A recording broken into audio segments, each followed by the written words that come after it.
বিষ্ণু ঈসা ইসলামের কাছে এক সাহাবী এসে বলল, ইয়া রাসূলুল্লাহ আ'তিনি শাইআন, আপনি আমাকে কিছু দান করেন, আমার কিছুই নাই। বিষ্ণু বললেন, তোমার কিছু নাই? সাহাবী বললেন, ইয়া রাসূলুল্লাহ ঘরে আমার শুধু দুইটি জিনিস আছে। কয়টা? চিল্লায় বলেন কয়টা? এক হচ্ছে একটা জামা, দুই হচ্ছে পানি খাওয়ার একটা জগ। বিষ্ণু বললেন, এই দুইটাই নিয়ে আস। বিশ্বনবীর কথা শুনে ওই সাহাবী ঘর থেকে জামা নিয়ে আসলেন, পানি খাওয়ার জগ নিয়ে আসলেন। বিশ্বনবী সাল্লাল্লাহু আলাইহি ওয়াসাল্লাম ওনার মুবারক হাত দিয়ে এক হাতে জামা ধরে আরেক হাতে পানির জগটা ধরে সাহাবীদের দিকে উদ্দেশ্য করে বললেন, মাইয়াশতারি হাদাইন, এই দুইটা জিনিস কেনার মতো কে কে আছে দেখি? কয়েকজন হাত তুললো। বিশ্বনবী বললেন, কত দিয়ে কিনবা?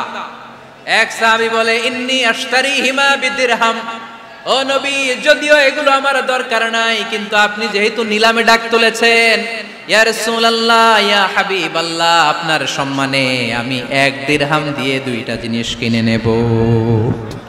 1 দিরহাম, একটা জামা, একটা পানি খাওয়ার জগ, দাম কত? 1 দিরহাম।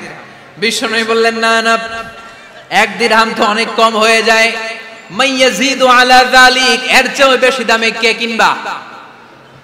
আরেক সাহাবী হাত তুলে বলতে লাগলো, ইয়া রাসূলুল্লাহ ইয়া হাবিবাল্লাহ ওয়া ইন্নী আশতারিহিমা বিদিরহামাইন, আমি এই জামাটার পানি খাওয়ার জগটা 1 দিরহাম নয় 2 দিরহামের বিনিময়ে কিনতে চাই।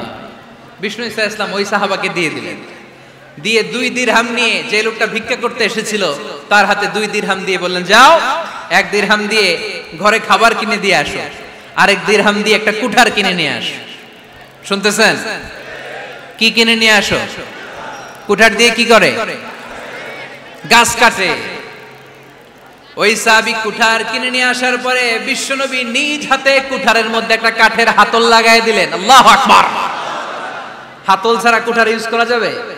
বিশ্বনবী নিজ হাতে ওই কুঠারের ভেতরে একটা হাতল লাগাই দিলেন আর বললেন, লা উরিদু আন আরাকা 15 আইয়াম, এই কুঠার নিয়ে জঙ্গলে যাও, গায়ে অনেক শক্তি আছে, কাঠ কাটো, এই কাঠ কেটে বাজারে বিক্রি করো, সামনের 15 দিন যেন আমি আমার চোখের সামনে তোমার না দেখি। বিশ্বনবীর পরামর্শ অনুযায়ী কুঠার নিয়ে ওই সাহাবী জঙ্গলে চলে গেলেন। কাঠ কেটে বাজারে বিক্রি করতে করতে 15 দিন পরে 10 দিরহাম নিয়ে বিশ্বনবীর দরবারে হাজির হয়ে গেলেন। 10 দিরহাম নিয়ে বিশ্বনবীর কাছে হাজির হয়ে গেলেন।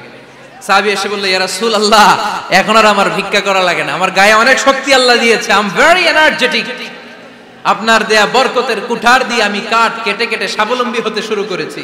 সুবহানাল্লাহ পড়েন।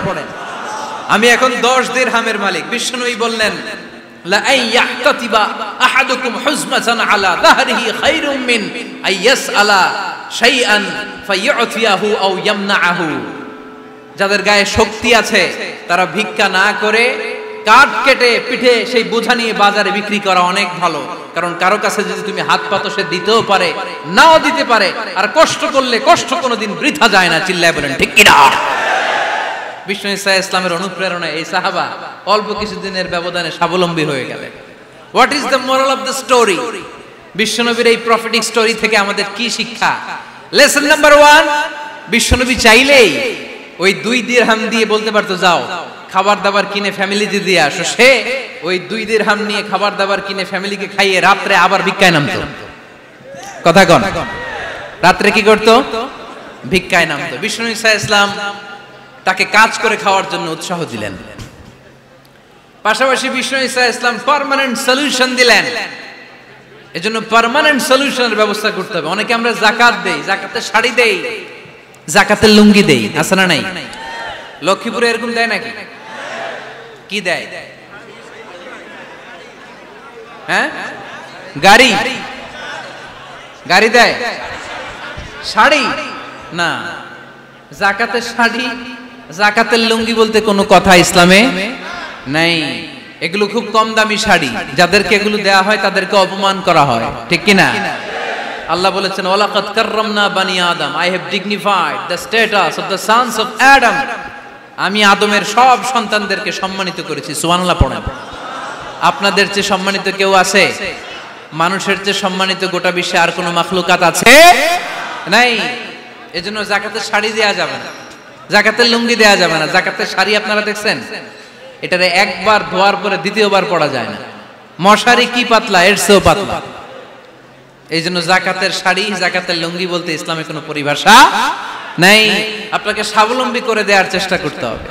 যারা লক্ষ্মীপুর জেলায় বিজনেস ম্যাগনেট আছেন, তারা একসাথে হয়ে একটা স্ট্রং যাকাত ম্যানেজমেন্ট প্ল্যাটফর্ম করতে পারেন, যেখান থেকে আপনারা বিভিন্ন থানায়, বিভিন্ন গ্রামে বাছাই করে করে কিছু ভাইদেরকে যাকাত দিতে পারেন স্বাবলম্বী করার উদ্দেশ্যে।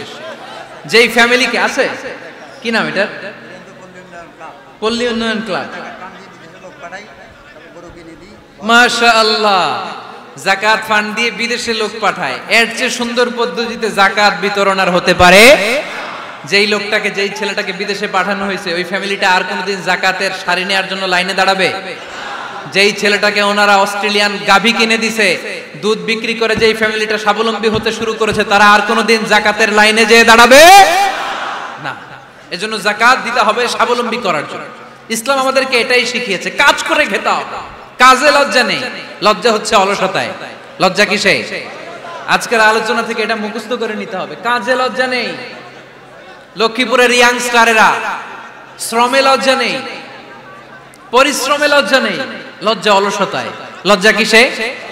আরো জোরে। নবীরা কি এমনি এমনি বসে বসে খাইছে? কঠিন পরিস্থিতিতেও নবীরা পরিশ্রম করে উপার্জন করা লেগেছে, ঠিক কিনা? সাইয়েদনা মারিয়াম আলাইহিস সালাম, যার নামে আল্লাহ তাআলা কোরআনে একটা সূরা দিলেন, উনি পৃথিবীতে এমন একজন মহিয়সী নারী, যেই নারীর গর্ভে, যেই নারীর পেটের ভেতরে স্বামীর স্পর্শ ছাড়া সন্তান দিয়েছে কে? সাইয়েদনা ঈসা আলাইহিস সালাম পেটে আসলেন। মারিয়াম আলাইহিস সালাম লজ্জা পেলেন, হায় হায়, কেমন করে এলাকাবাসীদের কাছে আমি আমার মুখ দেখাবো? বিয়ে করি নাই, স্বামী নাই, বিয়ে হয় নাই, স্বামী নাই, কিন্তু পেটে সন্তান চলে এসেছে। হায় হায়, এলাকায় কেমনে মুখ দেখাবো? লজ্জায় পড়ে মারিয়াম আলাইহিস সালাম এলাকা থেকে চলে গেলেন। কি অবাক করা কাণ্ড! বাচ্চা ভূমিষ্ঠ হওয়ার জন্য, বড় হওয়ার জন্য 6 মাস 7 মাস লাগে নাই, পেটে বাচ্চা আসার সাথে সাথে বাচ্চাটারে বড় করে দিয়েছে কে? সাইয়েদাতুনা মারিয়াম আলাইহিস সালাম এবার বসে পড়লেন, বুঝতে আরম্ভ করলেন প্রেগন্যান্সির পেইন উঠেছে।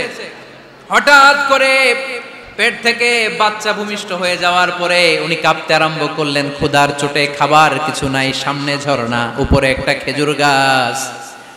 সাইয়েদনা ঈসা আলাইহিস সালামকে কোলে নিয়ে মারিয়াম আলাইহিস সালাম মনে মনে ভাবে, হায় রে, কেউ যদি একটু খেজুর পেড়ে দিত, এই ক্ষুধার মুহূর্তে আমি খেজুর খেয়ে পেটের ক্ষুধা নিবারণ করতাম। রব্বুল আলামিন মারিয়ামকে উদ্দেশ্য করে আয়াত নাজিল করে দিলেন, ওয়া হুজ্জি ইলাইকি বিজিযিন নাখলাতি তুসাকিত আলাইকি রতবান জানিয়া। কোরআন সাক্ষী, হুজ্জি ইলাইকি বিজিযিন নাখলা, এর মানে হচ্ছে মারিয়াম, কেউ পেড়ে দিবে না, একটু কষ্ট করে হাতটা উঁচু করে খেজুরের ডালা ধরে ঝাঁকুনি মারো, টসটসে কাঁচা পাকা খেজুর নিচের দিকে পড়বে, তারপর তুমি তুলে খাবে। সুবহানাল্লাহ পড়ে। আল্লাহ চাইলে অটোমেটিক্যালি কারামাত হিসেবে খেজুরগুলো নিচে ফেলতে পারতেন না? কথা কোন? খেজুরগুলো অটোমেটিক্যালি নিচের দিকে পড়ছে? পড়ে নাই। আল্লাহ শিক্ষা দিয়েছে, যেই পরিস্থিতিতে থাকো না কেন, তোমাকে শ্রম ব্যয় করে, কষ্ট করে তোমার উপার্জন করতে হবে, রিজিকের বন্দোবস্ত করতে হবে। চিল্লায় বলেন ঠিক কিনা?